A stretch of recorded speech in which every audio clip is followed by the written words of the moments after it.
Hey everyone, and welcome back to another video. And in this video, I'm going to show you how to see your payment history on Allstate.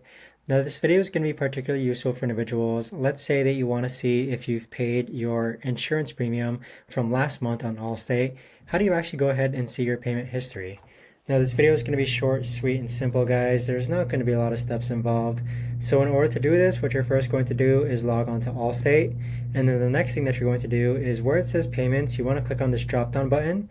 And then you want to click on payment history. Now, once you click on payment history, you'll see two tabs or multiple tabs for the cars that are covered by your insurance, but this is essentially your payment history that you can see right over here.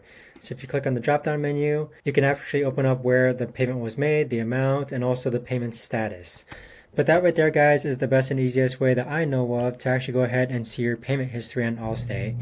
If you guys know of a better or easier way to actually do this, let me know in the comments down below. I would love to know. Thanks so much for watching, everyone, and I'll see you guys all in the next video.